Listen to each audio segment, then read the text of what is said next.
Welcome to Quiet Scare, where horror doesn't scream, it whispers. There's something about a true story that makes the hair on my arms stand up in a way fiction just can't.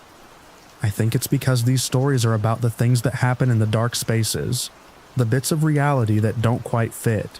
It's finding that sweet spot where the fear is there, but it's quiet, maybe a little dreamy, and just sort of settles in. Tonight, the stories are all from the road, tales of trucks and truckers, of strange convoys and unsettling rest stops, and of the things that can happen when the world gets thin. This is the first of a 3-week series on trucker horror stories. The channel appreciates when people like and subscribe. It truly helps a lot, for sure. Hit that bell notification so you know when the next one drops. There are some ads in the first 10 to 15 minutes, but after that there are no more interruptions for the rest of the night. Sleep well and dream dark.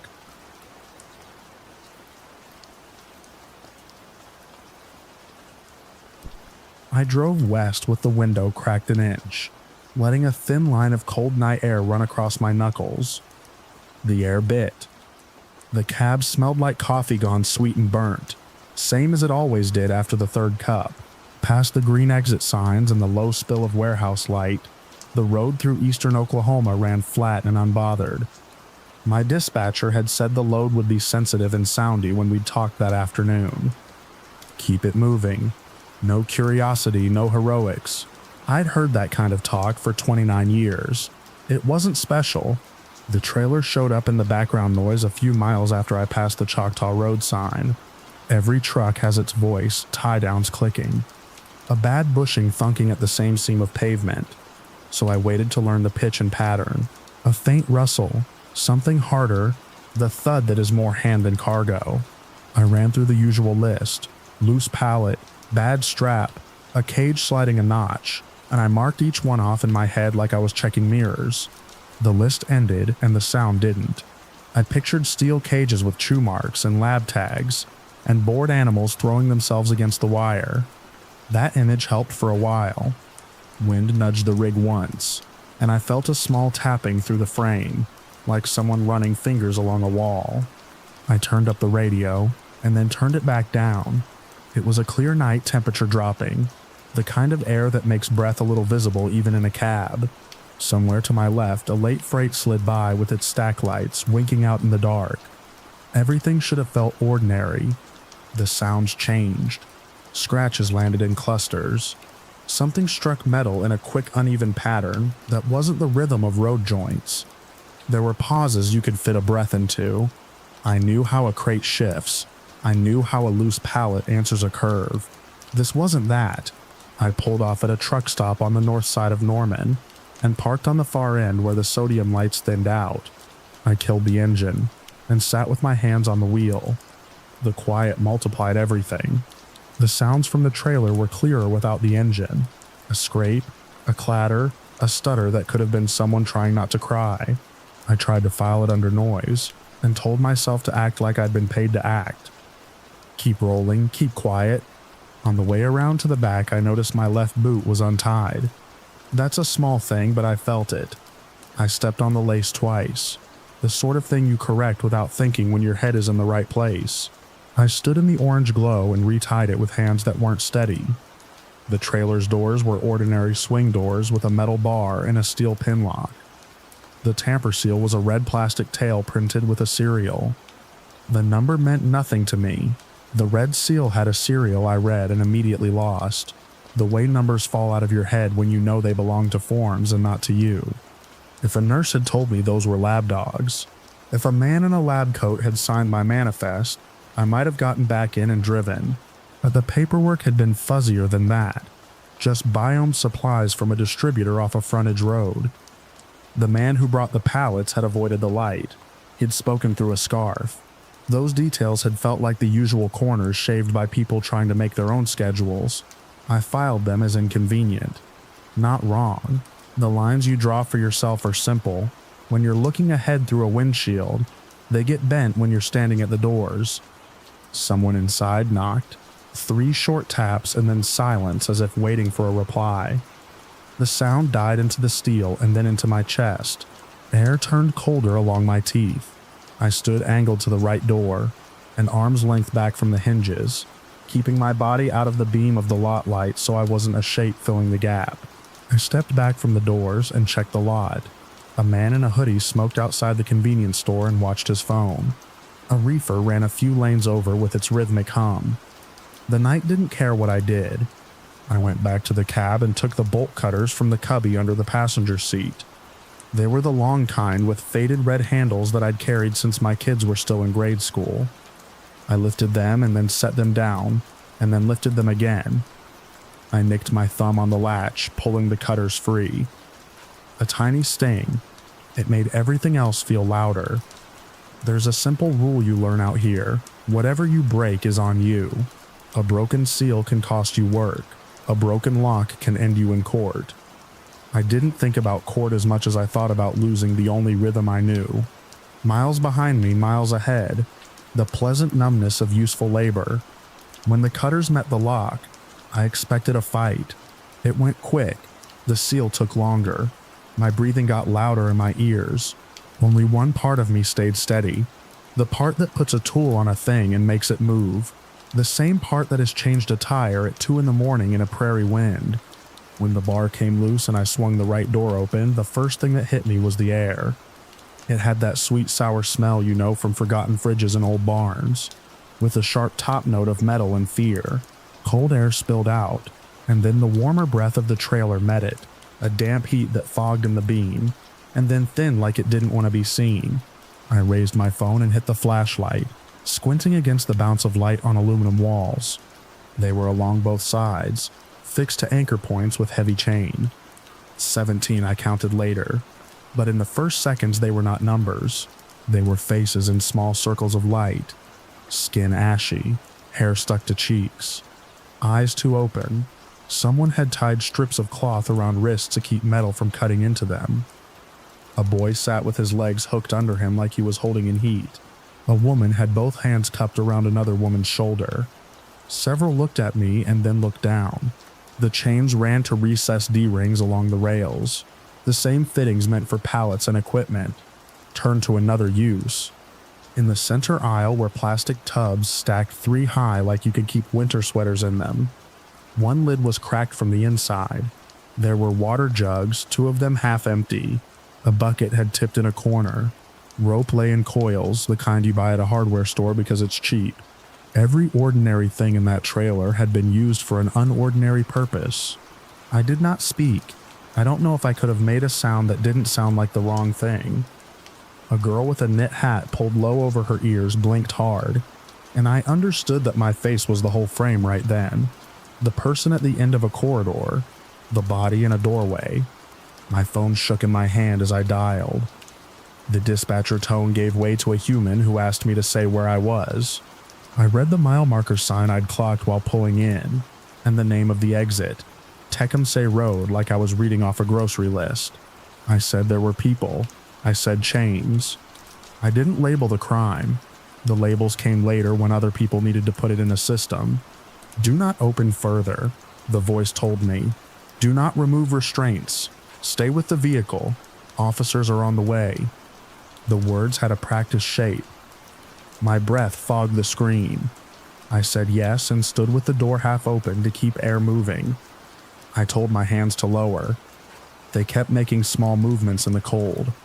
Minutes stretch at a different rate when you're measuring them against the need of the people in front of you. I tried to think of a blanket in the cab, and then thought of how much harm I could do by offering the wrong kind of help. I saw a little boy press both palms flat to the floor to steady the shiver in his legs. I saw a woman's lips move without sound. The noises from the bodies were small and exact. Shifts against metal, the dry slide of chain, a cough someone swallowed. I felt a heat prickle at the back of my neck that wasn't from weather. My throat tasted like pennies. The road noise just beyond the lot went on being indifferent. Blue light came first, flashing off the stainless of the tanker parked 2 rows over and painting the gravel with color. The sound of the siren was muted, a short burst less for style than for telling those who needed to hear that help had arrived. The cruiser rolled to a stop a car length away and idled. The door opened. A uniformed woman stepped out and stood with her hand near, but not on her radio. She stopped 2 car lengths off, set her feet, and waited a second that felt intentional, space given before approach. The officer didn't rush. That mattered. She looked from me to the open door, and then to my hands. I said I had cut the lock. My voice came out flat. She nodded once and radioed, pausing between phrases. Another set of lights drew near. Then an ambulance's white box with its clean angles. One of the paramedics stood a careful distance and asked no questions. A second officer arrived, and the first lifted a hand to hold him back, long enough to set the cadence of the next minutes. The space filled slowly with bodies that knew how to move in small places without causing harm. The chains were looked at, not immediately touched. A pen light clicked on. An inventory began that used no names. I stepped aside and picked up the bolt cutters with one hand, not sure if I should hide them or present them like a confession. No one asked for them. No one spoke to me for a minute or two, which felt like longer. The world narrowed to measured actions. An officer putting on gloves. A paramedic clipping open a bag. The careful choice of words that asked, "Can you move?" without requiring a yes. It was plain. No drama, no push. There are hours of that night I could make larger or smaller in memory. The first cut chain. The first hand freed, and then held, not grabbed. The first sip of water spilt down a chin because it had been too fast. The sound of a blanket unrolled on metal, and the sigh of a body lowered to it. The fact that I had not noticed before how loud an oxygen zipper sounds when it opens in the quiet of a parking lot. Somewhere a reefer cycled, and in that half second the pitch aligned with the trailer's earlier knocking, close enough to catch in my throat before it slid past. What stayed clear was how little anyone said beyond what was necessary. No one told a story. They don't give you the story there, and you shouldn't be asking for it. In the backwash of headlights, I saw faces soften by degrees into something like safety, which is not the same as peace. I counted bodies as they crossed the threshold and blinked in the light. Counted because I had to hold on to numbers if I wasn't going to float away. When they were all out, the trailer looked larger than it had with them inside. The walls showed the marks of shoes and hands. A length of chain lay on the floor, with one link pulled into an oval. My flashlight beam skated over a sticker with a barcode that said nothing useful to me. A paramedic stepped up into the empty space and swept with her light for anything that would need to be bagged. She found nothing anyone called evidence in my hearing. They would find what mattered later in offices and databases. Right then, what mattered had breath. I slept in the cab at the far end of the lot after the last ambulance pulled out. A different officer had asked me to wait until someone could take my statement. I did what I was told. The heater clicked on and off, and my teeth buzzed with too much coffee and not enough. I closed my eyes and saw metal. I opened them and stared at the small crack in the plastic of my dashboard where a screwdriver had slipped years ago. The ordinary flaw grounded me. Dawn didn't so much arrive as collect itself along the edges of things. A line of pink came up over the fields. The hood of my truck took on that soft matte look it gets when the first light hits frost. A road crew passed, towing a flashing arrow. The world returned to tasks. A detective, not in a suit, just a jacket with a badge clipped to the pocket, knocked on the cab door with 2 soft taps and stepped back so I wouldn't startle. He gave a name that I immediately forgot and asked me to tell it again from the beginning. I kept to the steps, the sound, the stop, the seal, the call. He wrote in a small book and didn't interrupt. When I got to the part where the door opened, I stopped talking because there was no way to put what I saw into the size of a word that can be carried that early in the morning. He didn't ask me to fill the gap. He nodded once and closed the book. Before I left, I walked to the back of the trailer on my own and pulled the right door shut. The metal bar came up into my hands and slid home with a clean clack, the same sound it makes after any loadout. My hands remembered the motion before my head did. I set the cut lock on the bumper and left it there. I wiped a thin line of frost from the bar with the side of my hand and watched it melt to water and disappear. I backed the rig into gear and rolled slow out of the lot, looking 3 times before I pulled onto the frontage road. I did not turn on the radio. The quiet felt like something I owed. You can say 17 people lived because a man did a thing and called a number. That's true enough for a sentence. It is smaller than what happened. What happened was that the ordinary world showed all the places where it could be bent by those who wanted to hide something in it, and then this once, it bent back. On the first long straight stretch, I raised the window the last inch and let the cold in until my eyes watered and I could see clear.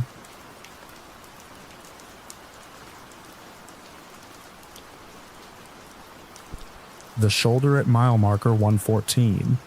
I was hauling palletized drywall out of the panhandle, pointed north before midnight, the kind of hour when routine becomes the only fence around your head. The sky was clear and dry. The radio was low. The heater fan made that soft rattle it always makes when the vents are half open. When I nudged the vent wheel, the rattle shifted to a brief chirp, like something small trapped and then gone. I kept a bottle of water between the seats and a bag of sunflower seeds to stay busy. Every few miles, the reflectors in the lane lines stepped back at me like small animal eyes. Somewhere north of Duma, the CB picked up a call I didn't recognize. It wasn't a voice I knew, and it wasn't one of the big company dispatch tones. The words were clipped. Numbers. A time that had already passed. A meetup for formation. I let it ride past. Same as the occasional prank or skip that drifts in from nowhere when the air is right. The road doesn't run on courtesy when it gets late. It runs on habits. Traffic thinned. The night pulled taut. I watched the white posts on the right shoulder tick by in steady measures. I don't remember when the first truck took shape ahead. It was just there after a slight crest, a dark rectangle with a smaller dark shape behind it, and another farther out. No marker lights, no brake flashes when we reached a dip, no side reflections from mile markers, just outline upon outline moving. I checked my mirrors. In the right one, the side of my trailer went on and on. In the left, there were shadows falling in behind me, where there had been open lane. The radio popped like a fingertip on glass, and went back to a steady hush. More air than voice. My hand stayed at 10 and 2. The sunflower seeds tasted like dust. The smell of hot rubber arrived before I found a cause. It was faint, like when you pass a burned-out shoulder and only the memory of the heat remains. My tack stayed where it should. Coolant temp was steady. I told myself it was farmland, maybe somebody burning brush far off. I cracked the driver's window enough to bleed in colder air. The smell didn't change. We climbed a long grade. That's when it became clear we were matching one another without any of the usual human noise. No dramatics, no jockeying. The trucks kept a precise gap front and back, as if a ruler had fixed the distance in inches and not 1 inch could change. When I signaled to move left around the front unit, there was no flash of brights in acknowledgement. When I eased right to give a passing car space, there was no passing car, just my turn signal blinking into a dark that absorbed it. It felt wrong, like holding a door that opened by itself.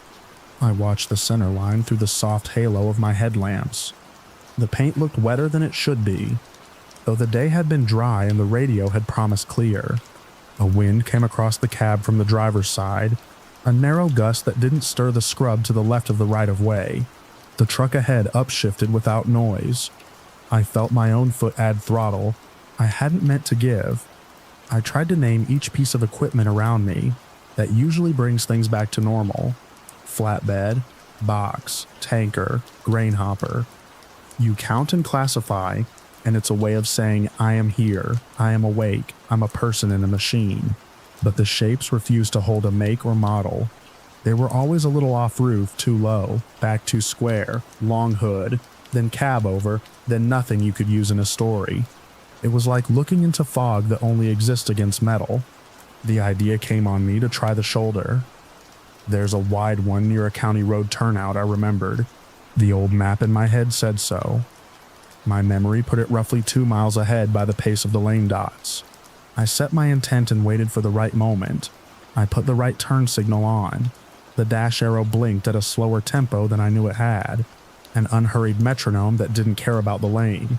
Lightness came in my palms at the wheel. It took me a second to realize I wasn't pushing against anything. The power steering felt over-eager, then loose. The kind of feel that comes when you're creeping along in a freight yard and the truck would rather drift than track. But we were at highway speed. My stomach gave a slow roll. In the passenger seat, my phone was face down where I'd left it. The lock screen buzz had startled me earlier in the night, so I'd turned the sound off. A thought drifted up. A text from home about a morning drop-off time for school. A note about who needed which snacks. It wasn't panic, it was a picture of ordinary light.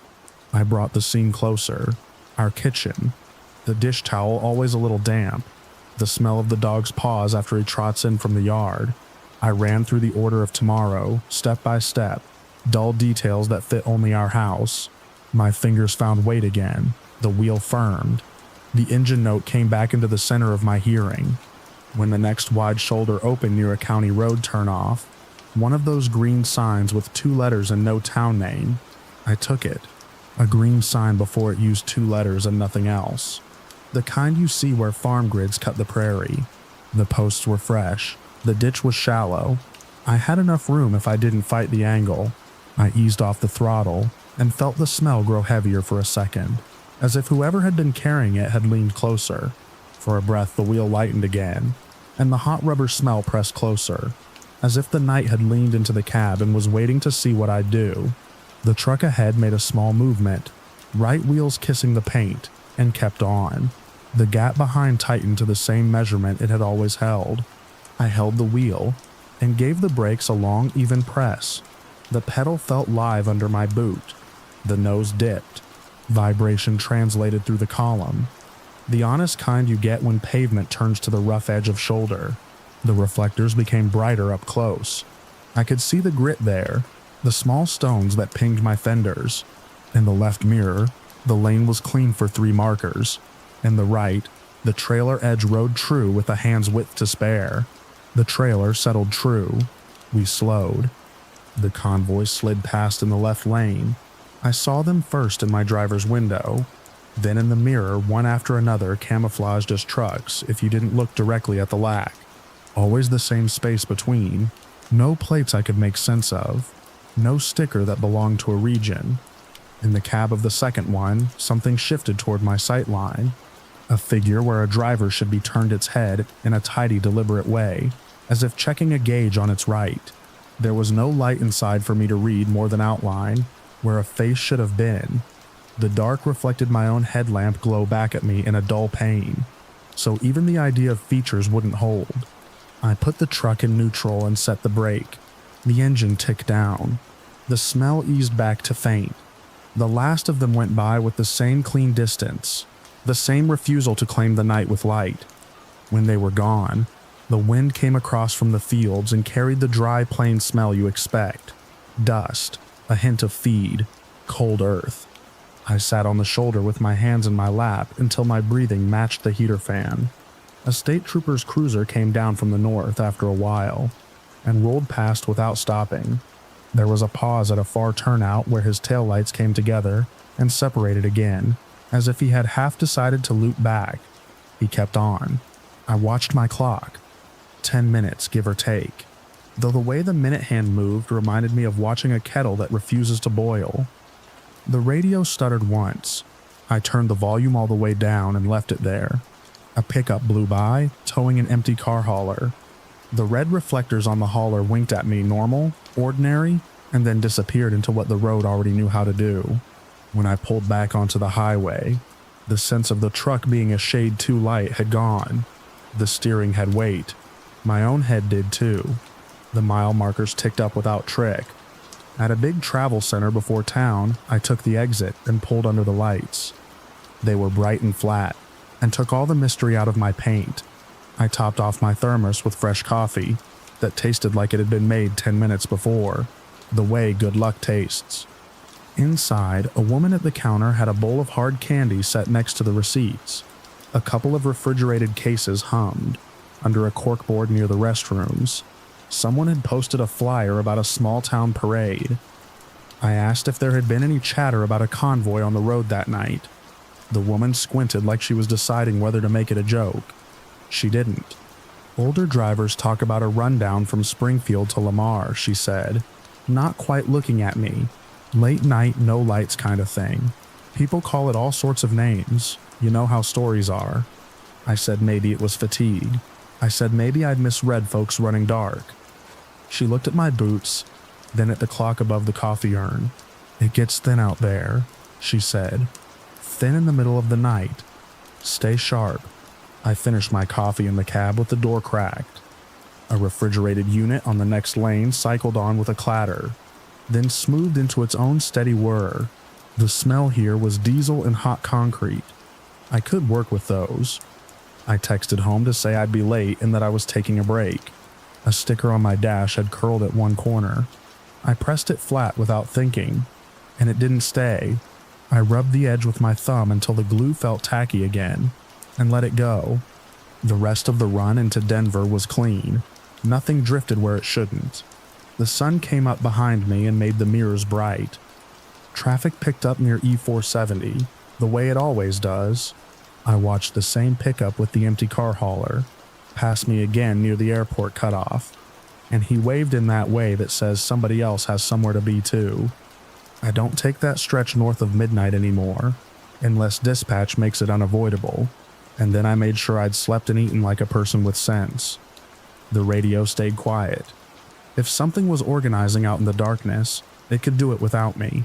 There are groups you fall in with because it's safer, and there are groups that ask for something you can't afford to give. Every so often, a late run put me on a different prairie highway, and a line of unlit shapes formed farther out than they should be able to hold. Most times they turned into grain trucks with a headlight out, or a pair of box vans tailing each other home to a yard. I kept my eyes on the paint, on the numbers, on small things I owned. The promise I made to myself at that wide shoulder was simple. If it went thin, I pulled over where the earth was plain and waited until the world was thick again. I knew what it felt like when something wanted to measure me in inches and keep me there. I didn't want to know what came after.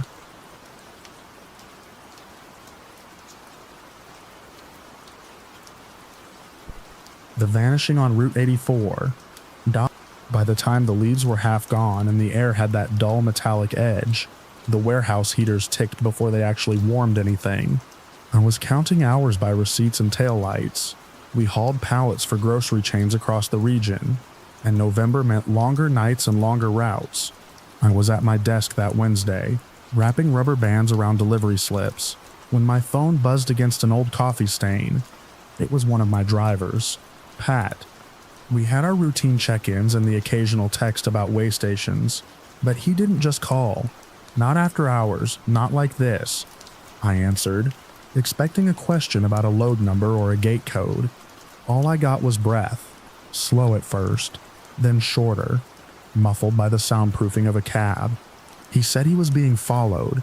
He didn't explain how he knew. He did not need to. Panic thickened his words until I could hear my own pulse creep into my ears.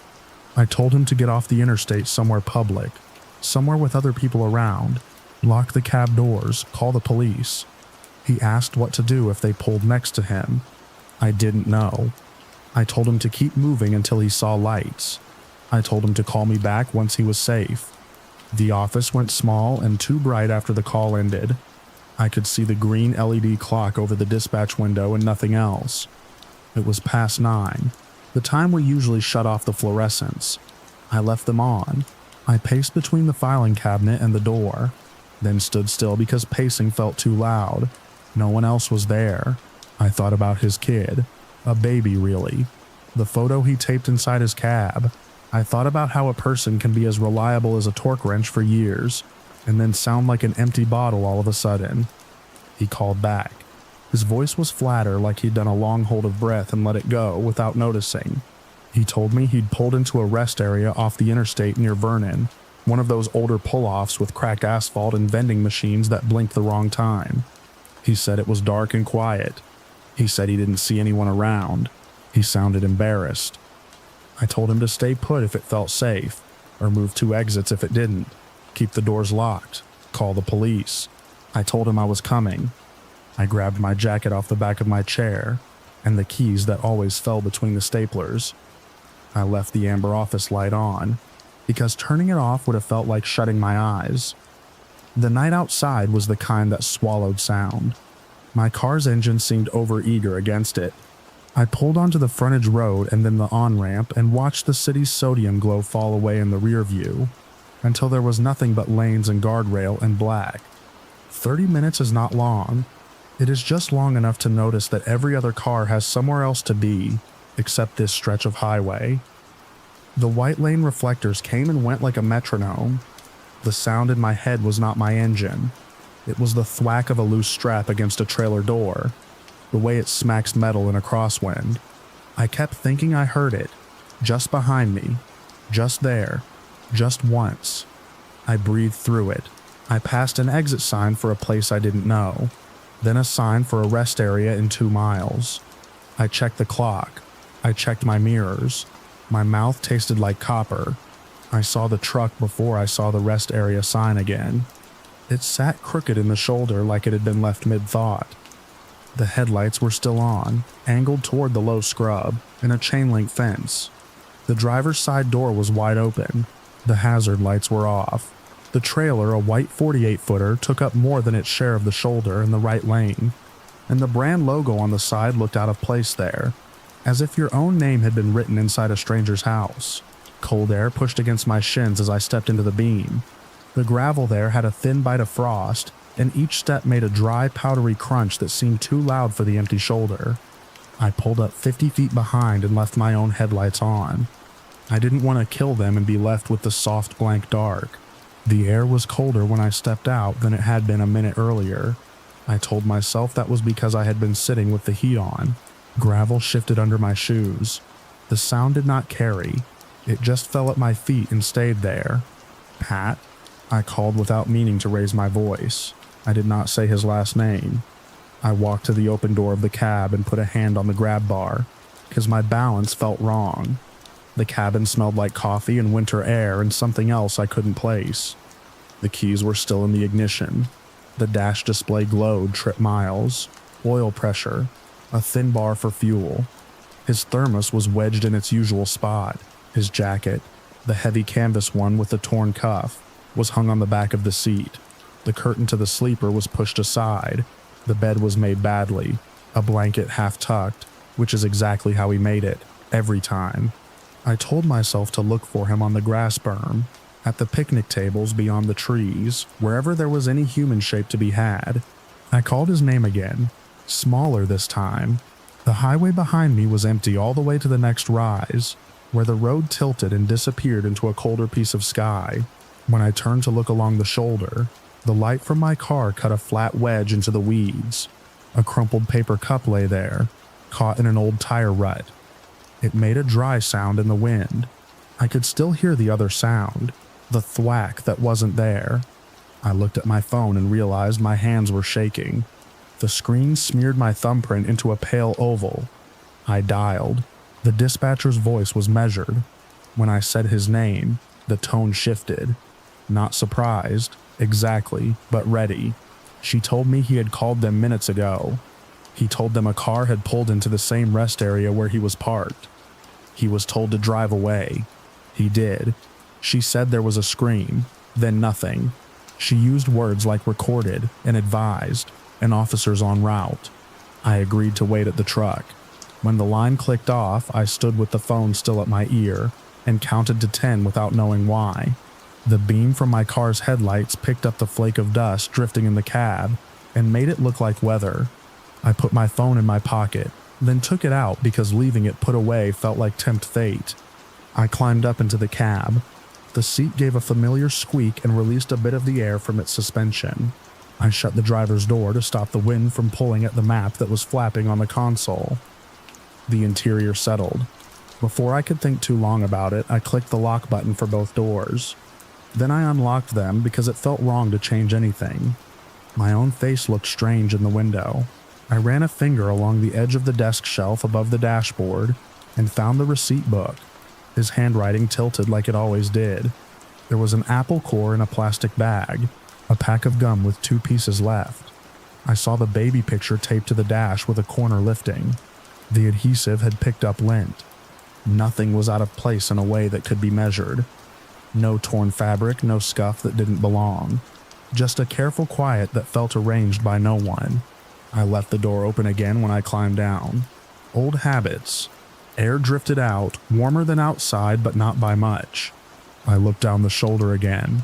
Beyond the scrappy trees, the utility easement cut a straight line into the dark, filled with dead grass and broken bottles. It was the kind of place teenagers came during the day and deer came at night.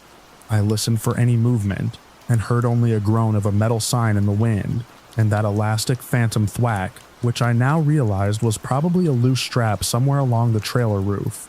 Or I told myself that.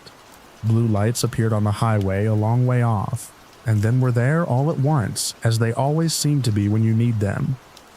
The cruiser slowed on the approach. The driver's side spotlight came on, swung and held off to the right instead of blinding me. The officer sat a beat in the car, then another beat standing behind the open door, then walked toward me. Something about those pauses made the space fill with a little more air, like oxygen returning to a room.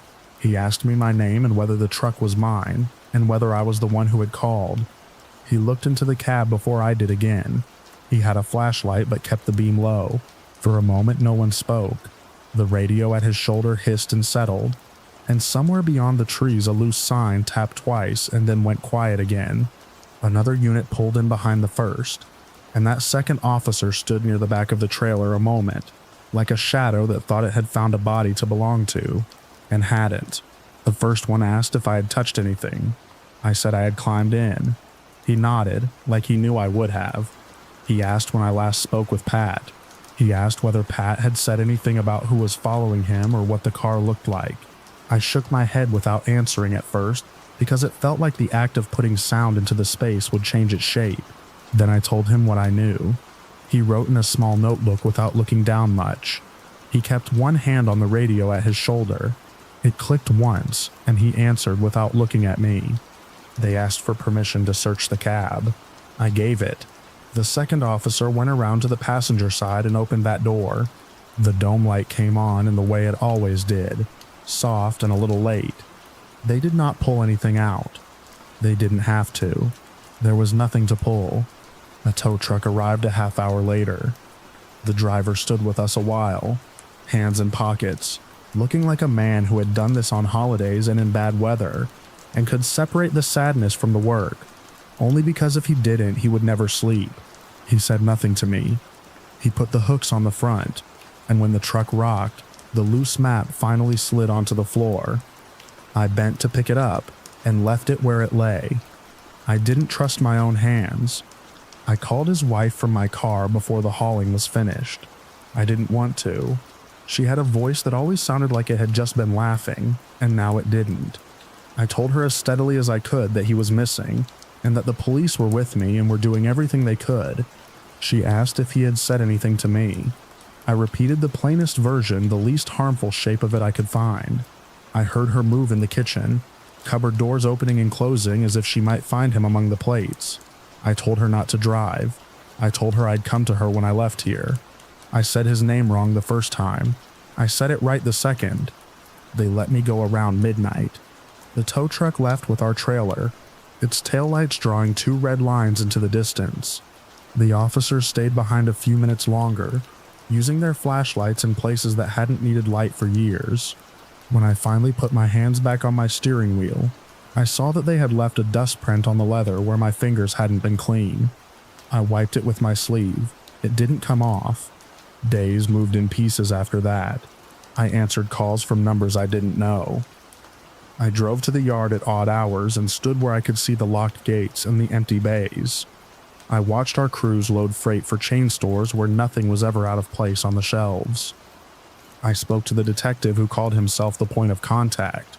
He said phrases like ongoing and coordinating agencies. I didn't ask for more than what he gave. Local media called once, then again from a blocked number. I let it go to voicemail and sent the detective a note so he could keep whatever details existed in one place. People from farther away called and asked if it was the same story they had heard elsewhere. I didn't pick up. The cab was returned to us a week later. I walked out to where it sat behind the yard fence. A clean rectangle of space around it, as if it had its own gravity that discouraged anyone from parking too close. When I climbed up, the baby picture was still there with the lifted corner. and I pushed the corner down without thinking. The adhesive gave up, and the corner lifted again. I left it alone. The seat squeaked the same. The strap sound came back into my head, and then wasn't in my head at all. It came from the roof where a short section of webbing had worked itself loose and snapped against the aluminum skin in the wind. It wasn't loud, more like a small correction the night made to itself, as if something had been left untied and remembered. I reached up and tucked it in with the end of a pen and slapped my knuckles against the ceiling accidentally. They went numb with pain. The sound stopped. The quiet was worse. There were no prints that weren't ours. No sign of forced anything. The sun made patterns on the dash when it finally found us. I sat long enough to wonder if my sitting had worn a shape into the seat that would still be there. A year from now, long after the truck had a new driver, I thought about him pulling onto Route 84 many times late and unbothered, and this last time not, with some unknown set of headlights dropping back or moving up alongside, or just staying where he could feel them more than see them. I thought about how fear can make a space feel crowded, even when you are the only one in it. I thought about the rest area with sun on it earlier that day, showing its dents and stains for what they were ordinary, and how the same things under the sodium lamps turned suspect just because they were lit differently. I told the crew to leave the cab as it was until the police cleared us to clean it. I said we would not send the truck back out until later. I used words like policy and respect. One of the mechanics asked if I wanted the strap replaced because it would work loose again. I said yes, and then no, and then yes, because I couldn't decide whether I wanted to hear that sound again and call it what it was, or never hear it again and be left unsure if what I remembered was accurate. I kept waking at 3 in the morning for a while after that, the time the body chooses when it is looking for someone. I would lay in the half dark, the digital clock a dumb rectangle. I would listen for the street's low hum, and if it wasn't there, find another sound to keep me company. Refrigerator, heat kick on, that harmless knock the pipes made when the water changed direction. If the house went too quiet, I would go to the window and look out at the nearly empty street. A patrol car would sometimes roll by, slow enough to see the outline of the officer inside, with the light of the computer on the face. Once, the car idled for a few minutes at the corner as if listening. Then it moved on. There were updates that weren't, and updates that were. Someone thought they remembered a beige sedan. Someone thought they saw a guy on foot near a sign earlier. Someone else said it was the same thing that happens in every missing person story. And maybe it was. The truth was the same size regardless. One afternoon, a month later, I drove east on 84 alone and took the rest area exit out of reflex. The place looked smaller in daylight. The vending machines were unplugged. A maintenance truck was parked crooked with its hood up. A man in a fluorescent vest was replacing a bulb in a fixture with one that would make everything the wrong color. I got out and walked to the edge where the chain link fence was. The same fence from that night. It clattered in the wind. Short bits of old police tape were still knotted at the posts, bleached into a pale thread. I put my hand in my jacket pocket and found a crumpled receipt from that night. The one I hadn't thrown away because doing so would have felt like moving on. I smoothed it and then didn't. The paper had gone soft at the folds and left a faint store dust smell on my fingers. A week after that, his wife came by the office to drop off some insurance documents. She looked different and exactly the same, like a person who had learned a silent language you could only learn by being made to. We sat at the little round table where we'd once shared birthday cake. She told me the baby had started mimicking the sound of the microwave beeping. I told her I had fixed the strap on the roof. She laughed a little and covered her mouth. Neither of those things mattered, and both did. We replaced the mirrors on the truck because the silvering had started to fog and look like fingerprints that wouldn't wipe. We checked the sleeper locks. We changed the oil early. We did all the things you can do to a machine to suggest control over what cannot be controlled. Then the truck went back to work, because that is what trucks do, and because the lease did not pause for grief, and because waiting for certainty turns into waiting for permission to breathe. I drove it the first night myself. I took a short run, palletized dog food from a warehouse in South Windsor to a distribution center outside Hartford. Before I left the yard, I wiped the inside of the windshield with the back of my sleeve, and left a cloudy arc that only disappeared when the defroster caught up. I left just after dark and returned before midnight. Somewhere along the way, the loose strap sound came back into my head, and then didn't. The mirrors showed only my lane and the hash of headlights when they were there. Nothing unusual happened, which is what we call safety when we are trying not to call it luck. Some nights late, when the highway falls quiet for a breath and then fills again, I stand at the dock door and listen to the wind knock against the loose metal sign outside. It makes a little dull sound in the corner of my hearing, regular enough to be a heartbeat if I let it. I wait for the second knock and then the third. Sometimes there isn't one. In the morning, I unlock the office and turn on the light.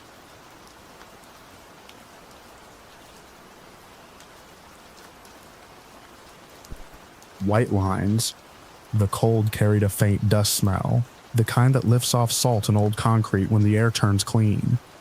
The highway looked clean in the cold, the salt filmed thin enough to make the paint look chalked over. I was headed east, late, just past the Ohio River. The cab heater squeaked, the coffee in the cup holder had gone thin, like it does when it's been reheated too many times. I saw the hazard lights first, the slow metronome of amber farther up the road. A car angled on the shoulder with its nose turned slightly toward the ditch. There was movement beside it. A woman lifted her arms, waving hard. For a second I thought she'd try to run into the lane, and I eased onto the brake, checking the mirrors, feeling that small human tug that makes you do the wrong thing and the right thing at once. When I got close enough to make a choice, I took the exit ramp that came up a quarter mile after her and looped back along the frontage road. There's a spot where you can pull onto the shoulder without working against the grade, and I used it. I don't stop for stranded cars much anymore, but the way she moved fast, like she hadn't been cold until she saw headlights, put a hook in me. By the time I rolled up, she'd left the car and stood closer to the barrier, arms folded tight. She looked at me like we were halfway through a conversation I didn't remember starting. Her voice was raw. She said she'd been waiting for anyone to stop. Nothing about her was calm. She reached for the passenger door before I could say anything, and I let her in because I didn't know how not to. She told me to take the next 2 exits and then keep going. She didn't say why. She didn't say who. She smelled faintly like dryer sheets and old coffee. The cab light flicked off when I turned the key, and we were just the sound of the engine and the white lines rolling steady under us. My palms went damp and I wiped them on my jeans one at a time. That's my flaw. My hands sweat when I'm not sure. It makes small things difficult. Buttons and knobs. We merged back into the stream of cars. I kept to the right lane. She kept looking into her side mirror, which was tilted too low to be useful. The night had the clear, high look of early winter. The sky was thin as paper. A billboard flashed by for a fireworks place that only opens around holidays. Then a low cluster of warehouses with their sodium lights humming.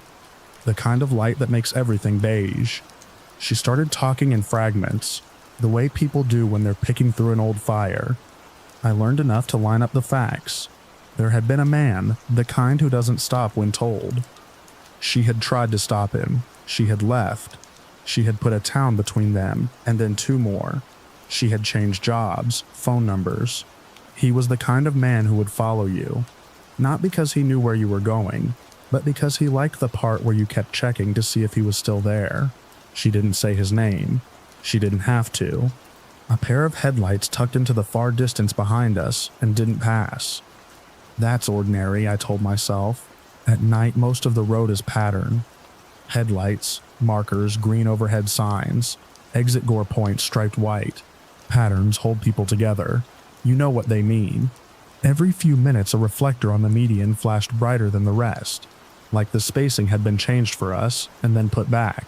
But the car didn't pass for miles. It stayed at that middling distance like it had hooked to our bumper by an invisible line. I signaled and moved to the center lane. The car followed. I moved back. So did it. When I took the next exit onto Dixie Highway in Fort Mitchell, one of a dozen similar stretches where the road names repeat and the storefronts rhyme from town to town, and then cut back toward I-75 through a cloverleaf. The car stayed with us like it had planned it. I don't drive fast, I'll take steady over fast. but I put my foot down because steady had become a kind of invitation. I swallowed and it didn't help.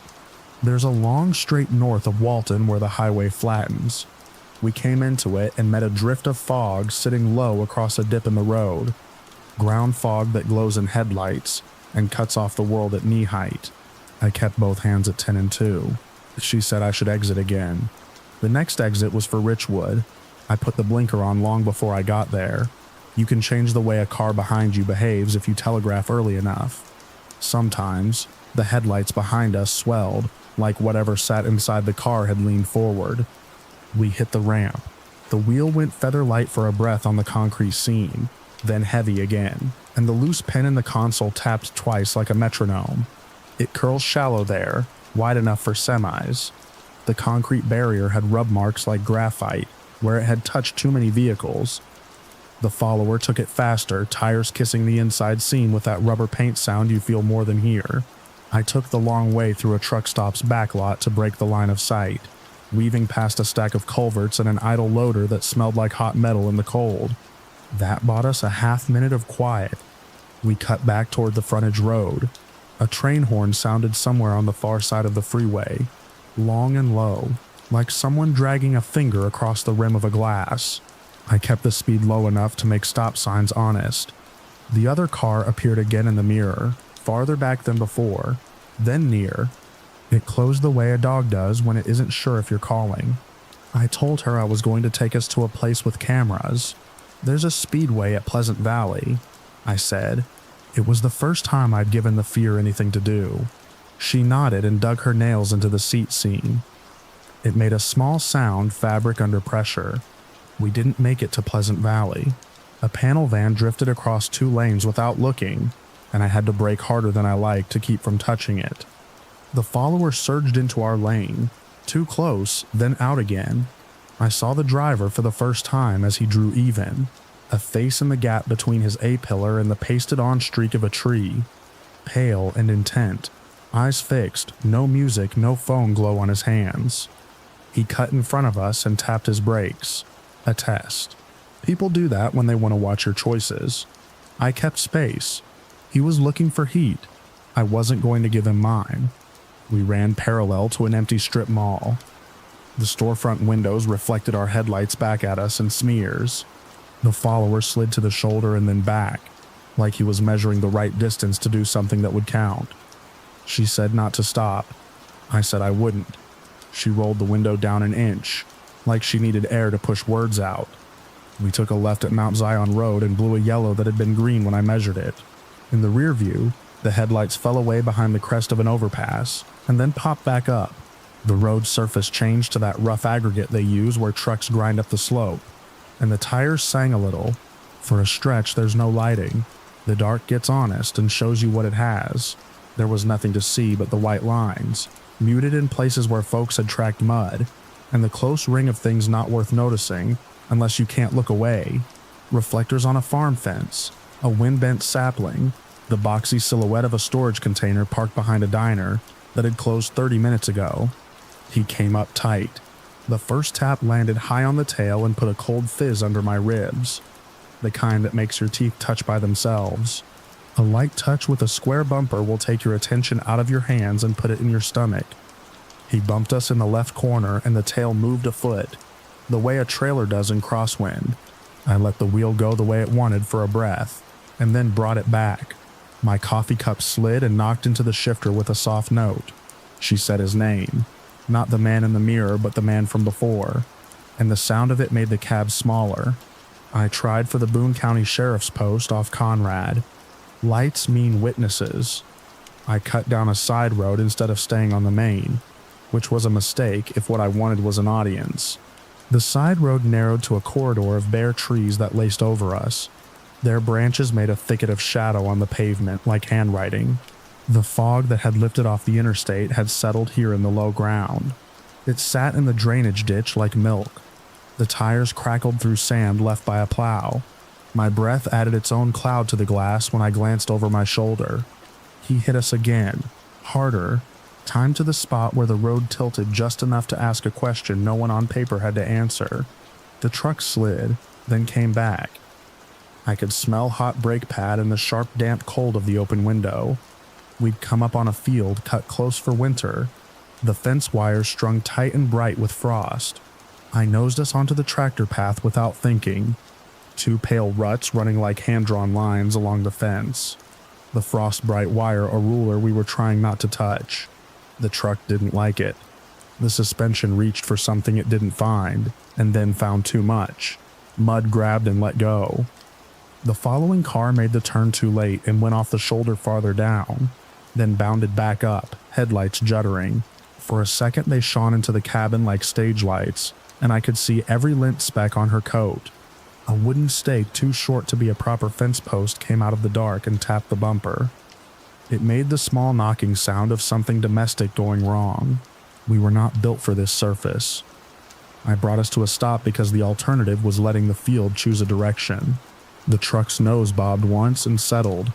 The world went so quiet that I could hear the ticking of the engine cooling and the thin hiss of the heater fan. There are things you rehearse even when you tell yourself you don't. I put the truck in park and told her to slide low and reach for the glove box where I kept a handful of receipts and a thin flashlight. She did it like she had always known where it was. I stepped out and the cold hit my teeth. The pursuing car angled in behind us, not close enough to kiss the bumper, but close enough to make a meeting not optional. He left his headlights on.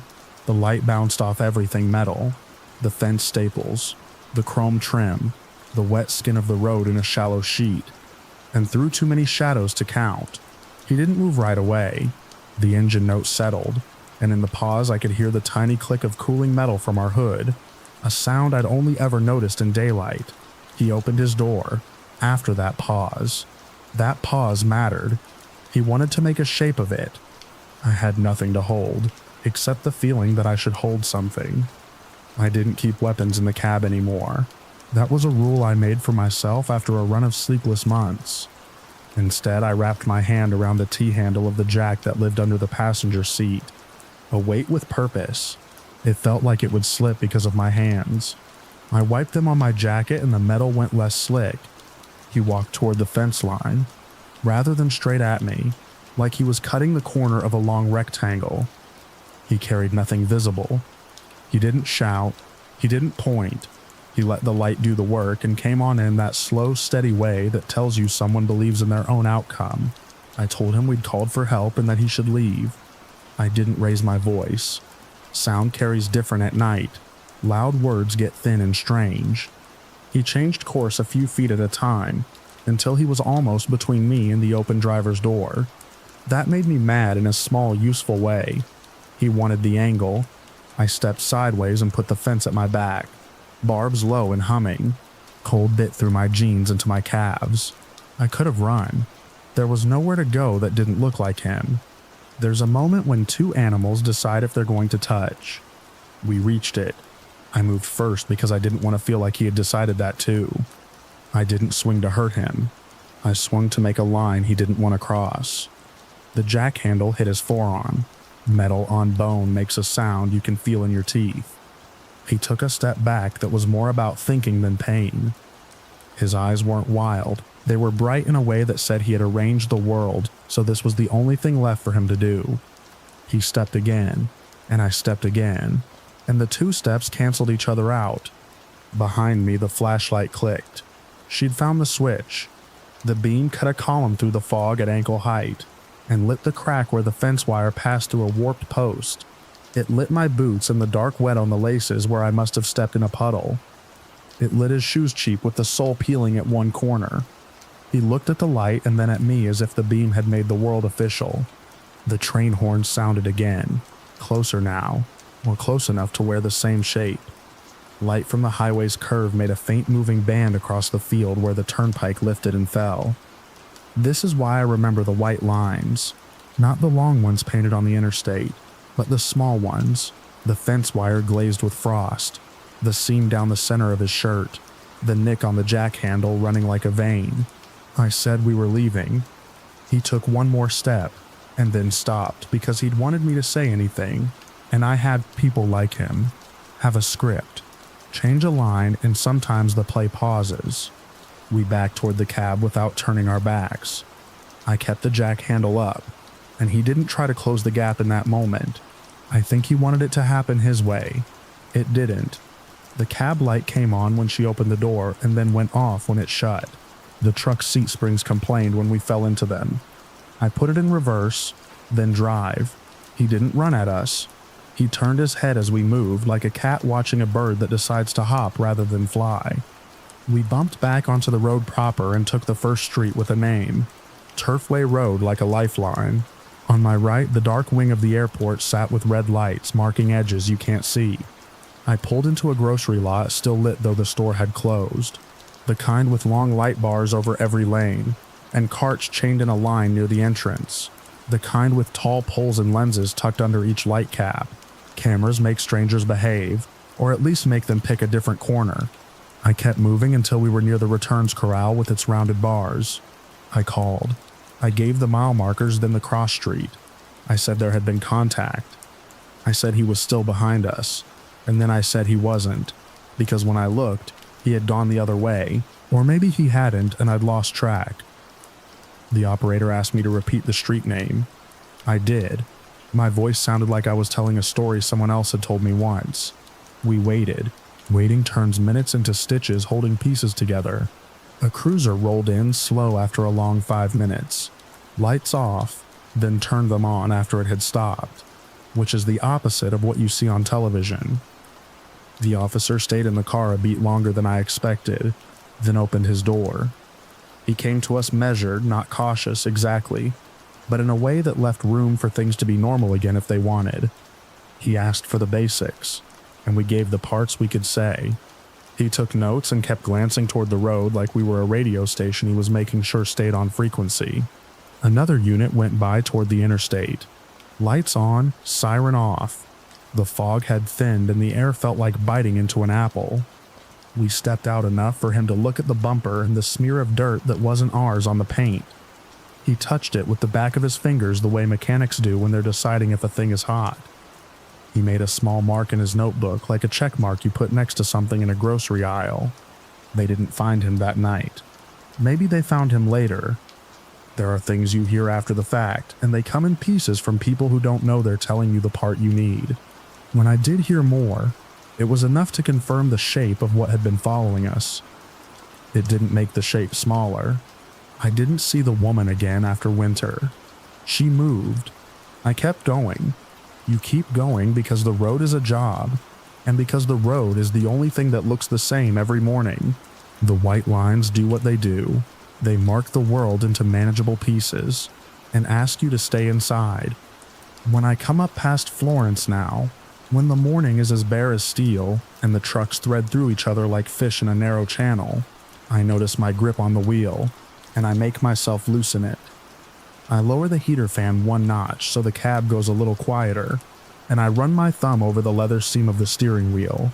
Sometimes I click the turn signal 3 times before I change lanes, just to watch the green arrow tick in the cluster like a small private lighthouse. The seam is a white line too if you look close. It keeps its shape. The road doesn't remember you. That's the comfort and the trouble. It will show you the same things whether or not you're ready. I measure exits early. I leave room. I watch for the patterns that don't pass. I try not to talk to them in my head.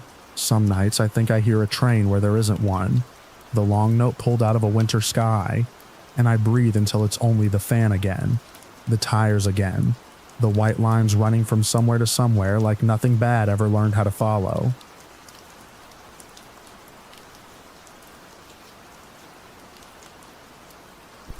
I turn. Dry County. I was running west on a late load. The kind you take because the dispatcher sounds desperate, and you tell yourself the miles will even out. It was after midnight, and the air had that brittle feel of a dry front. The vent brushed my knuckles cool, then warmer, like it couldn't decide which side of the weather to keep. The radio hissed in and out between farm reports and a tired song from 10 years ago. I kept my window cracked a finger width for the slip of cooler air, and the faint smell of cut grass along the ditches. West of the Panhandle sprawl. The highway thinned and the shoulders went narrow, near a run of pasture land you could mistake for any county out there. I passed one of those blue signs promising fuel in so many miles, and counted down because the gauge always feels jumpier when it's dark. The sky was clear, no moon, just a smear of stars fighting the spill from my headlights. The asphalt ahead flickered with the heat ghosts you see when you're tired, the ones that make you blink and recheck your mirrors to be sure nothing is actually there. At a rest area, I pulled in because my knee had started to ache, a dumb little twinge that flares up on long hauls. The lot had 4 rigs scattered wide and a cluster of passenger cars near the vending machines. The building sat low and plain with a line of soda logos lit up along the glass. I left the engine idling. Habit. The air from the vent hit my knuckles and dried the sweat I hadn't noticed. I told myself I'd stretch, hit the bathroom, grab a candy bar to keep the energy steady. Inside it was bright and too clean, that lemon cleaner bite mixing with the sugar fog of the snack machines. A janitor pushed a mop at the far end and looked past me like I wasn't there. The mirror over the sinks had a crack at one corner that threw a double image of my face. I avoided it and focused on the practical things. When I came back out with a bottled coffee and a bag of pretzels, the lot felt different, like someone had moved a chair half an inch in a room you know well. A receipt skittered along the painted line and caught against my tire, the paper twitching in the fan of a passing car. The cleaner smell thinned near the door, replaced by warm asphalt and sugar. A coupe with a dented door rolled slow past my cab. It didn't park. It drifted, looped, drifted again, then settled 2 spaces back and to the side. Nothing illegal, nothing to say anything about. I told myself not to make it into a thing. I climbed in, locked the door out of habit, and set my coffee in the console. When I turned off the radio to listen to the engine, I heard a car door on that slight delay you get through glass. A voice, then a reply, low enough I couldn't catch words. My knee twinged again. I told myself to quit making a story out of people living their lives. I put it in gear and eased out. The coupe's headlights swung on, and they followed my lane back to the interstate. I didn't look directly. I watched their form in the side mirror, the way they hung 2 lengths back and 1 over, sitting in the blind spot where you can't look without committing to it. I merged and took the right lane. They merged and took the right lane and settled at that uneasy distance where their engine was a different pitch than mine, a faint burr that climbed when I didn't. It sat under everything. I let them stay there. Miles stretched. The road signs came and went in green flashes. Exits for farm roads, a county line, a service area that never looked open even when it was. The coupe kept its place. No pass, no full drop. I tried a simple check, tapped the brake enough to show lights, then eased up again. Their response came a beat later, like they were watching my lights instead of the road. It could have been innocent. It could have been me building a knot where there wasn't one. The wind through the cracked window had gone colder. It dried my lips and I licked at a spot and made it worse. I reached for the water bottle from earlier and knocked it into the footwell where it rolled and thunked against the plastic. The sound felt too loud. I kept my eyes forward and my hand steady. When the next exit sign came, I made a decision I would tell myself I had been planning anyway. Though I hadn't, I took it. This was a county road that ran toward low hills. The asphalt turned to that rougher chip seal that hums different under your tires, an even burr that got under the sound of the engine. There were reflectors, not many, and a few fence posts with the kind of wire that snags if you're not careful. The coupe followed off the ramp. That settled something I had been pretending was not a question. I didn't speed. I held a calm pace and let the darkness make its own space. A cluster of radio towers blinked in the distance, red lights marking a ridgeline. Between here and there, the land folded into arroyos and scrub. I knew the general map of the region. Not this road, not the little names on the mailboxes that would be out here. I kept to the center where I could. The coupe's headlights bounced behind me on the uneven grade. They let a gap open and closed it again. I turned the dial and killed my cabin light, which I'd left low. The dash went dimmer. The plastic of the wheel felt dry under my palms. A chalky texture you only notice when you stop flexing your grip. The sensation of being watched stayed in place. After a few bends, I saw a sign for a county maintenance yard.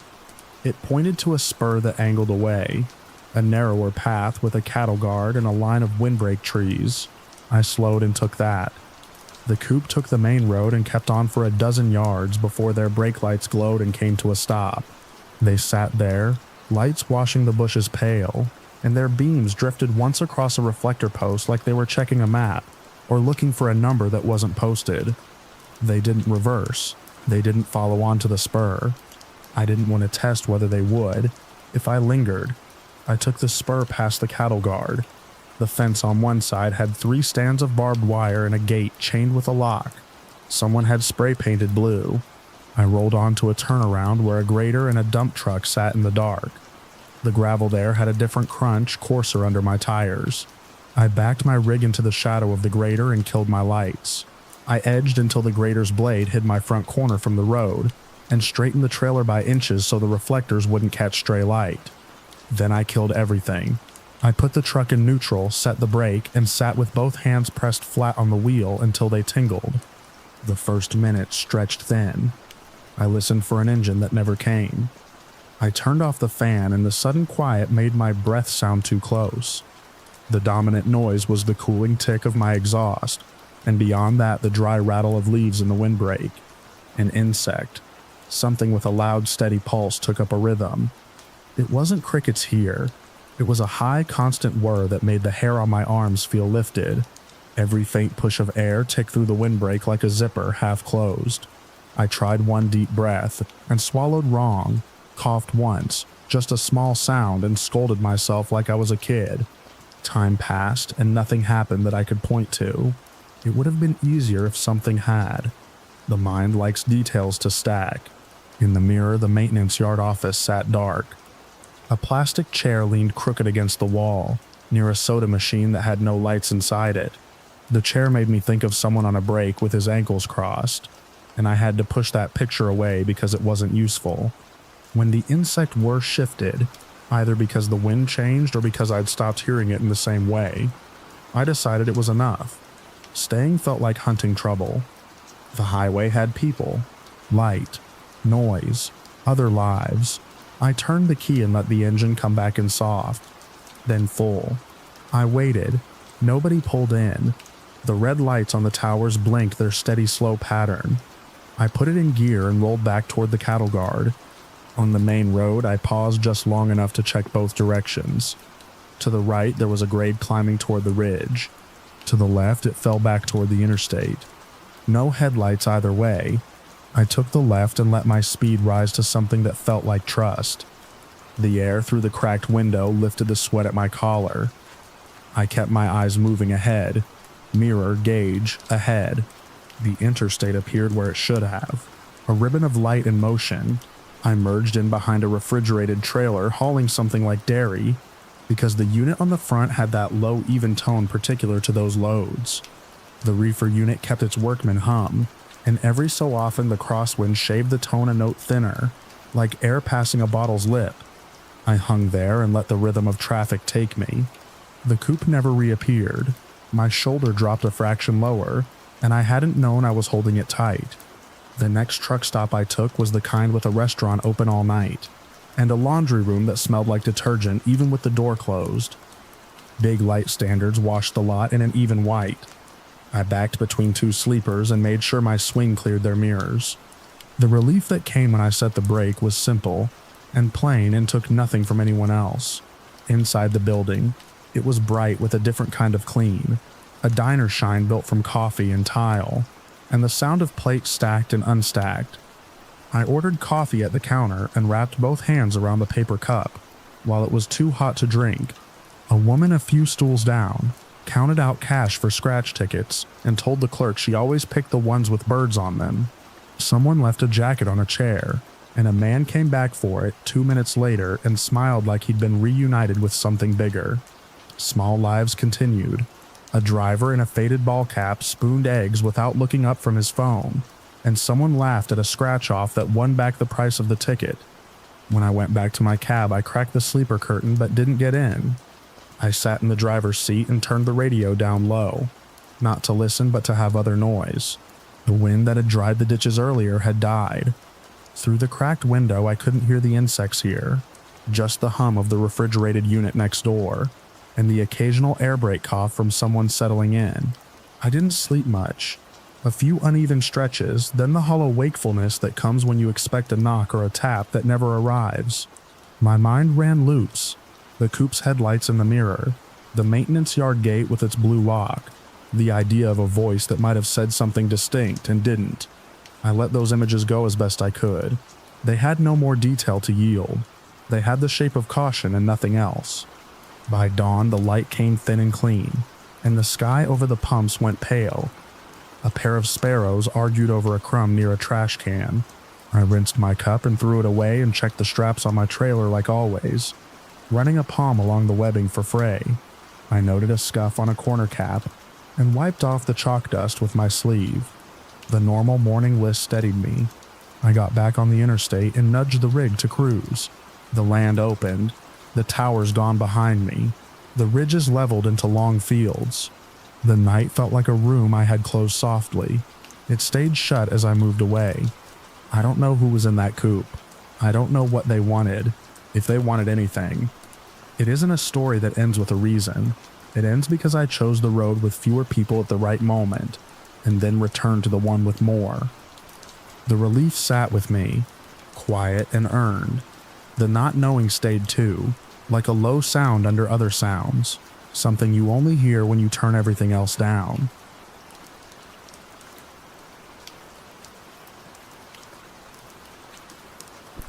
Cold air, blue light.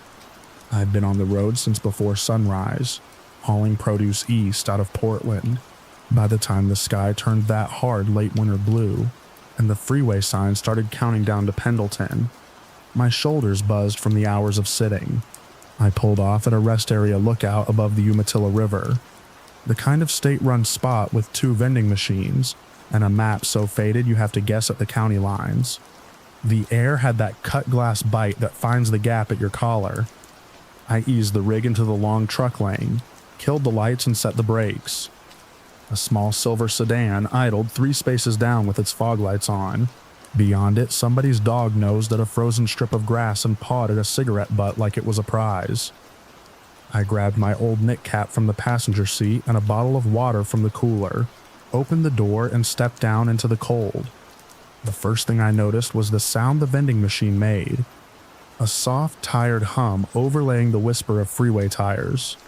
Then movement at the shadow edge where the lot met scraggly pines. A woman mid-30s maybe, standing too still. Arms wrapped around herself like she was trying to hold heat in. Her hair was pulled into a knot that had surrendered to flyaways. The way she looked past me before she looked at me made me slow a little. There are certain looks you learn to read on the road, the brittle ones, the angry ones, the kind that means trouble that doesn't belong to you but might hitch a ride anyway. She stepped out as I reached the curb, her tennis shoes scuffing salt. "Please," she said, breath fogging. "My partner, he called me. He's at the urgent care in town. He can't breathe. I don't have a ride. Can you?" Her voice caught. For a half second I saw the 2 paths. Go inside, get a ranger. Keep my world neat and narrow. Or say yes and let my world widen into somebody else's emergency. The cold sank through my jeans. The dog across the lot barked once and lost interest. I said I could drive her. She nodded like she'd been holding herself together for exactly that answer. In the cab, the heater clicked to life slow as an old man getting up from a chair. She held her hands near the vent. Up close, she smelled like dryer sheets and a little stale sweat, the kind of smell a long day leaves on you. She said to call her Mara. The man was Joel to the clinic, and on his forms, she added, though paperwork names didn't seem to matter much in that moment. She used partner like it had weight, like it meant something that had been tested. She said he'd been dizzy since the afternoon, that he'd told her his chest was tight and his arm felt wrong, that she'd stayed with him for a while and then driven to the rest area to clear her head. The way she said clear my head made me keep my eyes on the road. The after-hours clinic just off Court Avenue kept its lobby lights on past regular hours. A spill of brightness you could see from the corner. He'd told her on the phone that the nurse there had advised him to come in if he could, and that was the last place she knew to aim for. We hit 2 lights, both red, and waited while nobody crossed. The heater finally got ahead of the cold. At the second light, she pinched the fleshy part of her palm with her opposite thumb, as if that could keep the rest of her from shaking. When we pulled into the lot, the glass doors were lit from inside, the kind of clinical brightness that makes tired eyes ache. I rolled into the patient drop-off lane and put the truck in park. She was out before I could say anything, half running, half stumbling across the painted arrows. I killed the engine and followed at a slower walk. The automatic doors opened with that gentle, compliant slide, and a wash of warm, dry air met me, smelling faintly of alcohol wipes and lemon floor cleaner. As the doors parted, a thin draft slipped out, carrying the soft tangle of air handlers and something faintly medicinal, a low, even breath from the building. The lobby chairs were molded plastic in 3 colors, pretending to be cheerful. A muted TV showed a cooking show where someone plated tiny radishes with tweezers. At the reception window, a woman in scrubs looked up with a practiced smile, and then passed me toward the doors. One beat of pause before her eyes moved back. I asked if a man named Joel had come in with chest pain. She said there had been a call, there had been a name, but the man hadn't made it in, as if she could feel the next questions forming. She pointed toward a hallway and told me they'd gotten word from the ambulance. I didn't like how my mouth went dry. We turned down the hall. The rubberized floor damped our footsteps. A wall clock clicked once. Around the corner, in a stretch of corridor outside a closed exam room, she was there. Mara, on the floor with her back against the wall, knees drawn up almost to her chest. Her head was tipped forward, and her hair fell like a curtain that needed a hand to lift it. A nurse stood about 10 feet away, not looking at her, looking instead at a paper on a clipboard she held at her side. People give you that space when nothing you can say will connect to anything. I took a step, and then stopped. There are shapes your body understands even before your brain catches up. The nurse lifted her eyes to me, and then to Mara, and gave a small shake of the head. No big gestures, just the smallest movement that said what needed saying. I imagined her doing that several times a night. I didn't approach Mara. It didn't feel like I had a right. She made a sound that wasn't a word. After a moment, she drew in a breath that shuddered at the edges. Time did a strange thing then. It narrowed to the squeak of a rubber heel somewhere behind a door, a printer spitting one page, the compressor buzzed from a fridge unit. I stood there and let my hands hang useless at my sides. When she finally spoke, she kept her eyes on a spot at the baseboard. She said she didn't want to go home without him. The words were flat, like she was describing the weather. Then she stopped and touched the heel of her hand to her mouth, not to stop tears, but like she was checking her face for a piece that had come loose. I told her I could take her back to where I'd picked her up, if she wanted. She didn't nod exactly. It was smaller than that. On the way back to the freeway, she sat with one foot tucked under the other leg, like she was trying to keep herself in one place. The town rolled past the pawn shop again, a shuttered diner with a mural of a river curling along its brick, a bus stop sign that looked taller at night. I kept both hands at 10 and 2, and avoided the pothole I knew at the corner by habit. We merged onto the on-ramp, and the lanes opened like a book laid flat. At the bottom of the grade by the river bridge, a crosswind pushed at us and the cab shifted a fraction, like a hand laid against the door. The blower kept its steady note as I eased a touch off the throttle. She put her hand against the dash like a rider steadying herself. "I did something I can't take back," she said. Not the words I expected, but the shape of them was familiar. "I put something in his glass. I thought." She didn't finish. I watched my knuckles go pale and then color back in. The tires sang their steady song. In 9 years, I'd seen people pulled from ditches, a man sleeping on top of his car in a flood basin, a kid trying to back a horse trailer with more confidence than skill. I'd seen small stupid lies and big old pride. I hadn't sat with someone who said something like that in a warm cab under the freeway lamps, the road unspooling like tape. It felt like standing too close to a live wire. I thought of the reception nurse's tiny shake of the head, the shape it made. We didn't talk after that. There are silences that open, and there are silences that hold shut like a jar. When the sign for the rest area came up, a little green promise in the dark, I put my blinker on early out of habit. Back in the lot, the silver sedan was gone. The dog was gone too. The mat board threw a rectangle of light on an empty bench. I idled by the curb long enough for her to open the door. She stepped down slowly in that careful way you do when you've had to think about walking. She didn't look back. I watched her cross the painted arrows and disappear between a pair of picnic tables into the deeper dark beyond the lamps, as if she knew exactly where she was going. I shut the passenger door she'd left slightly ajar, and sat there with the engine running until the heat turned too much. The right thing, it turned out, didn't look like much. I sat with my thumb hovering a second, then called the non-emergency line for the county, gave the rest area by the river overlook and the time window as best I could, along with the make and color of the car I'd noticed earlier. The dispatcher took the details and then repeated them back, each word even after I killed the engine and the cab ticked as metal relaxed. My water bottle had fallen into the footwell and rolled against the rubber mat, making a soft bump with each impatient shift of my foot. When I reached for the bottle the first time, my fingers skated off the cold plastic. The cab's quiet tick and the faint blower bleed in the vents were louder with the radio off. I fished the bottle out and took a sip that tasted like plastic in the freezer chest. Across the lot, a man in a reflective vest refilled the blue dicer bin with a shovel. He paused once and leaned on the handle.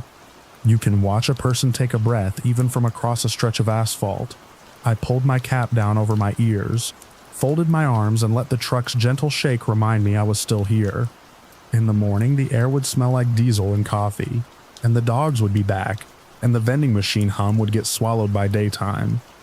Stories pile up like straps in the side box, useful, weight-bearing, eventually frayed. Some of them you take out and check and coil up again. Some you carry without touching. That night, even after the dash went dark, there was still a wash of blue from the instruments that took a while to fade.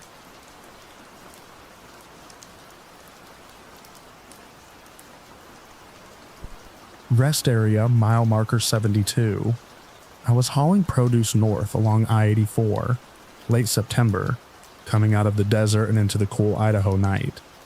The radio had turned into a wash of distant stations and hiss, so I shut it off and let the drone of the tires fill the cab. I'd been up too long. The mirrors kept showing me the same empty lanes. My eyes burned. When the sign for a rest area flashed out of the dark, one of those small ones east of Mountain Home, I took the exit without thinking about it. It was close to midnight, and felt colder than it should have. The lot was half lit by poles with sodium lamps that turned everything the color of old paper. The light had a dry buzz to it. The air felt a little colder than the dashboard had promised. There were 2 compact cars and a pickup parked near the picnic tables. The building sat low, squared off like a utility box, with a row of doors facing the lot and a narrow strip of native grass behind it.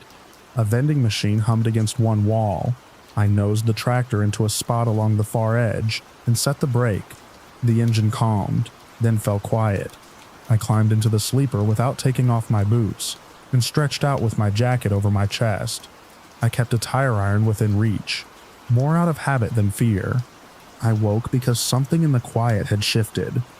The cab didn't feel like mine for a second, like someone else was in it holding their breath with me.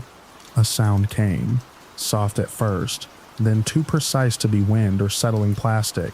The passenger door handle clicked. It clicked again, faster, a nervous little rhythm, then rattled hard as if someone was testing it through impatience. I froze with my hand on the tire iron and listened to my own breath fog up the air in front of my face. The lock held, the rattling stopped. Rubber soles scraped on gravel. Whoever it was moved along the step and down, then away. I pushed the curtain aside with 2 fingers. The lot looked undisturbed under the lamps. I almost thought I'd imagined it until I caught motion near the building. Someone crossing the concrete walkway toward the restroom doors.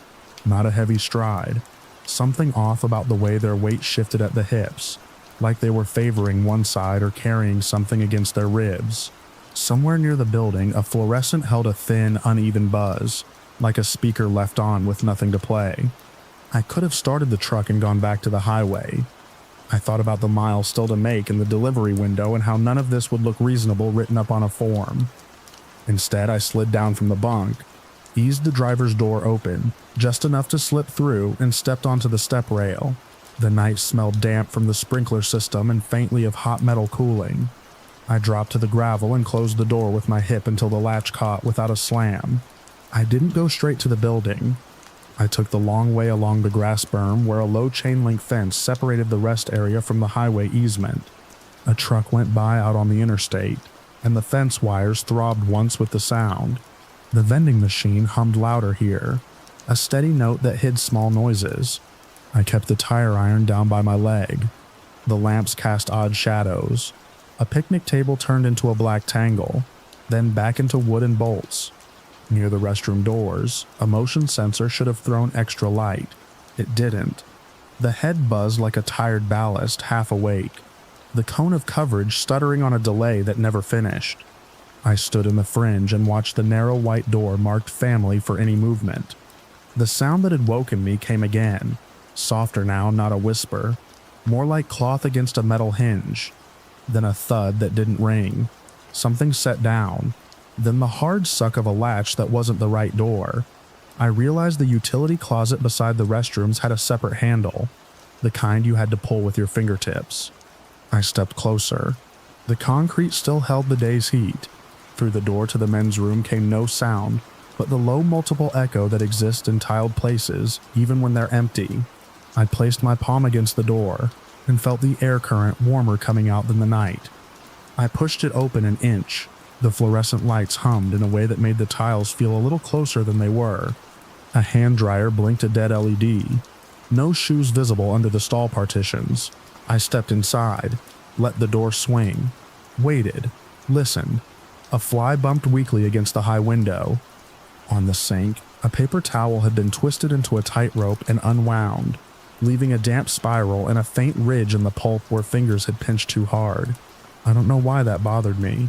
The room smelled like disinfectant and something else older that never quite left. I backed out and let the door close. Outside again, the dim lamp buzzed and did not change its mind. I moved toward the utility closet door without touching it. A fresh scuff marked the paint at the level of a belt buckle. The padlock hung on its hasp, latched but not actually locked through. The shackle was cool and slightly gritty with flaked paint. When I lifted it, it made a small nickel-on-ceramic sound in my fingers. I stood a little to the side and tapped the door with the tire iron. No answer.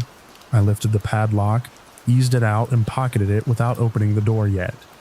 Footsteps shifted on gravel behind me. I turned my head without showing it, looked past the picnic tables to the pickup. A shape rose from the bed and eased onto the ground, then hunched to the side where the lamps fell away. Whoever it was stopped, as if feeling me look, then melted into the dark strip along the far hedge. I pulled the utility door open. The smell hit first. Bleach and something wet that was not water. The metal edge was cool, the paint chalky under my palm. A mop leaned in a bucket with gray strings, the handle propped with a rubber band against the shelving. The shelves held plastic bottles, a roll of contractor bags, a folded orange vest, and a small cardboard box labeled with a word that had been blacked out by marker until the fibers feathered. In the back corner behind the mop was a duffel. It was small and scuffed and unzipped a few inches. The zipper pull had a keyring on it with a charm shaped like a shoe. I didn't touch the duffel.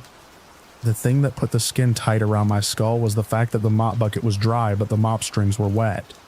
I backed up without closing the door and stood in the doorway, listening past the hum of the lights and the vending machine and the far-off tire noise from the highway.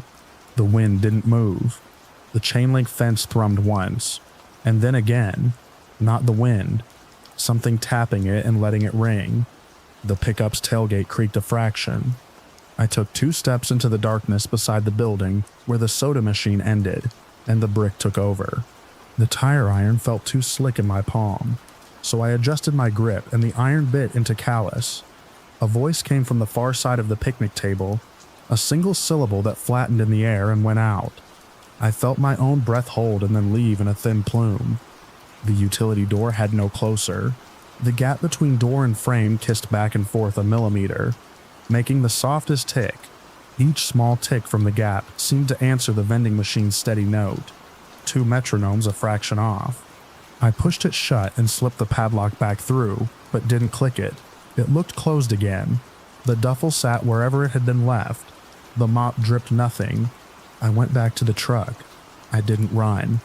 My boots scuffed and paused and scuffed. Around the vending machine corner, I slowed more and looked into the glass. Reflection gave me the lot backward, the pickup, the 2 cars, the dark hedge, the white stripe of painted curb. Something in the reflection moved that wasn't me. I turned quickly and saw only still shapes. The soda machine thumped as its compressor kicked over. At the cab, I opened the driver's door and put my foot on the step. Somewhere behind me, the fence gave one brief, lazy note and then settled.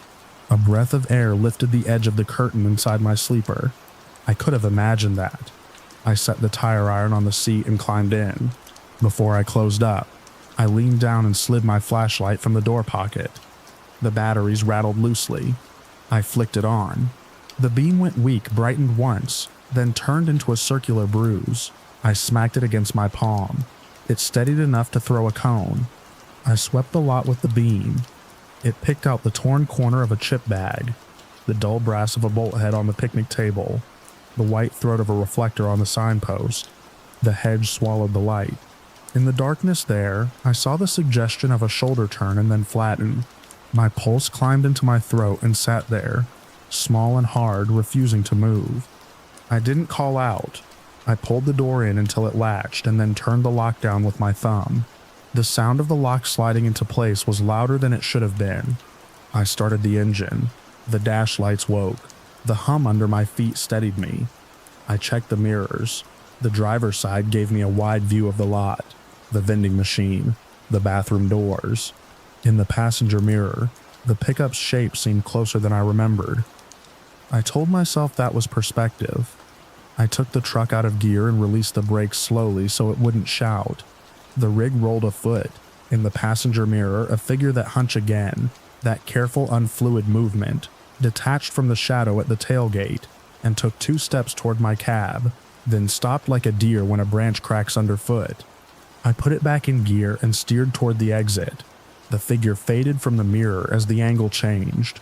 A second shape stood up from behind the low hedge along the exit lane, and the fence sang once in a low, tired note. That was enough. I didn't look again. I eased over the expansion joints of the exit, then merged onto the interstate with the turn signal flicking like a metronome. Sleeper light off, cabin light off, radio off, engine steady. For 10 miles I felt pursued by an idea rather than a vehicle. The mirrors held only me in a spread of anonymous lights. Then a pair of headlights lined up behind me and stayed there without gaining. When I changed lanes to bypass a slower truck, the pair changed with me. When I signaled back, it did too, a beat later than me, which is not a crime and not proof. The road carried us into a shallow grade cut through low hills, where the sound changes because the air piles up.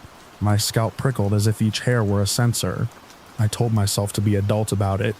At the next exit 90 for Mountain Home, I signaled and took the ramp down into the service lights. If the headlights followed, I'd take another ramp quickly back onto the highway and let the distance do its work. If they didn't, the feeling would have to find a new reason to exist. The ramp curved under a cleanly painted overpass. I watched my mirror. The pair of headlights did not take the exit. They dwindled past and continued west. I pulled into a chevron off Airbase Road near the overpass, the kind of bright island every corridor town has. I parked under the canopy and let the engine idle until my hands unclenched. The night had lost some of its grip here. The cashier's booth sat behind glass with that blue late-hour life inside. A man in a denim jacket leaned against the ice freezer and read the back of a package of jerky like it mattered to someone. I turned the engine off and sat with my fingers on the keys for a second longer than normal. Inside, the smell was coffee and rubber tires and lemon cleaner. I poured a coffee and added too much powdered creamer. My hand shook once, a small scrape of cup against dispenser. That would be my tell if anyone asked. A woman in a reflective vest with a ponytail tucked through the back of a ball cap stood near the coolers and looked at me for half a second longer than eye contact requires. She looked away and opened a Gatorade and stood there drinking it without paying yet. If there was a story here, it didn't bring itself to the counter. When I came back out, I sat on the step rail with the coffee and let the heat find my palms. I watched the highway lights in the distance like you watch a river for debris. The hum here was softer. The canopy lights handled the darkness for you. After a few minutes, a state trooper car slid in near the far pump and idled. It sat there long enough for the fan to cycle twice before the door opened, and the trooper stepped out, stretched, and headed for the door. It idled with the windows up. When the engine fan cut off, he wrote something on a pad, then got out and stretched his back.